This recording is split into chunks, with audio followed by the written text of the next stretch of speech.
So, isang mapagpalang gabi po sa ating lahat. Muli ako si Mia Sebastian and welcome to our daily devotion with Pastor Russell Ocampo. And today is December 3, 2025, and our topic is all about the biktima ka na ba ng ghosting.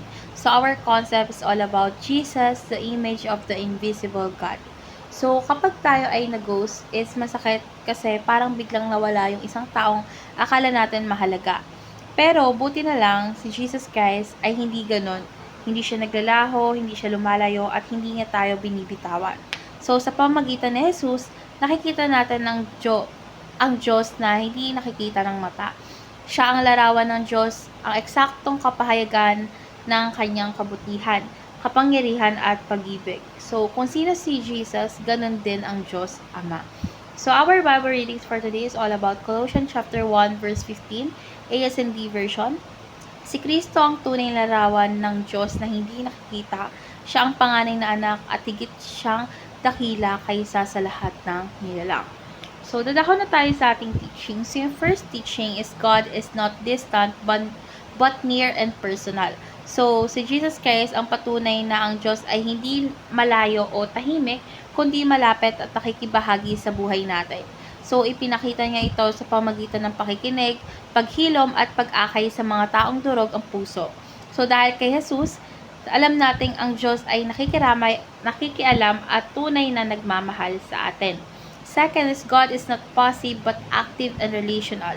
So, hindi lang nanonood ang Diyos mula sa malayo, kundi kumikilos siya sa bawat sitwasyon natin.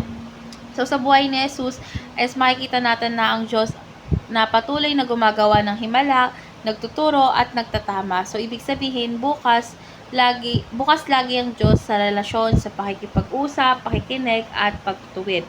And lastly, God is gracious, loving, and sacrificial. So, si Jesus ang pinakamalinaw na halimbawa ng biyaya.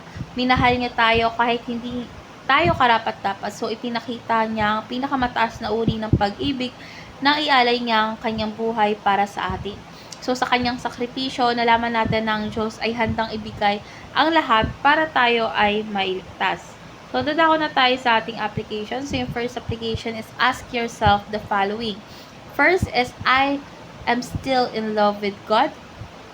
So, kung mahal ba natin talaga ang Diyos, makikita natin ito sa oras na ibinibigay natin sa Kanya at sa pakikinig sa Kanyang salita.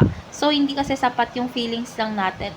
So, kailangan may obedience at hunger for Him. So, dapat muna nating hilingin sa Panginoon na ibalik ang first love fire natin para sa Kanya. Second is, am I still committed to pleasing Him? So, ang tunay na commitment ay nakikita sa mga desisyon natin araw-araw, lalo na kapag walang nakakakita. So, dapat nating tanungin ang sarili natin kung inuuna pa ba natin siya bago ang sarili nating kagustuhan. So, kapag mahal natin ang Diyos, natural lang na hangarin nating mapasaya siya. And last is, am I still passionate about serving Him? So, kung nawawala ang passion natin sa paglilingkod at napagod lang tayo, pero pwedeng ibalik ito ni Lord. Dahil ang passion is nabubuhay kapag lagi tayong nakakonekta sa presensya ng Diyos. Dahil mahalaga ring maalala natin ang paglilingkod ay privilege at hindi obligasyon. So, ngayon dadako na tayo sa ating last part, which is our discussion. And our discussion talks about how does knowing Jesus enable you to relate with God? So, ang pagkilala po kay Jesus Christ ang nagbukas ng pinto para tunay nating makilala ang Diyos. Dahil kay Jesus, hindi natin siya nakikita bilang malayong Diyos na mahirap lapitan, kundi isang Ama na handang makinig, magmahal at umalalay. So, dahil nakita natin ang puso ni Jesus, mapagpatawad at maunawain, at tapat, mas naiintindihan natin ngayon kung gaano kalalim yung pagmamahal ng Diyos sa atin. Kaya mas madali para sa atin makipagrelasyon sa Diyos kasi kay Jesus Christ natin nakikita yung tunay niyang karakter. So, natutunan ko sa devotion na ito na hindi ako kailanman i-ghost ng Diyos. Dahil sa pamagitan ni Jesus, is nakikita ng Diyos na personal, active, at mapagmahal. At dahil dito, is nagkakaroon tayo ng kumpiyansa na lumapit sa Kanya kahit na broken o nagkamali tayo. So, let's pray po, Lord God. Maraming salamat po dahil sa pamagitan ni Jesus. Nakikita po namin ang tunay mong puso, Lord God. Salamat dahil hindi ka malayo, hindi ka tahimik, at hindi mo kami iniiwan kahit minsan sumasala kami. Lord God, ibalik mo po ang aming passion para mahalin ka, sundin ka, at paglingkuran ka ng buong puso.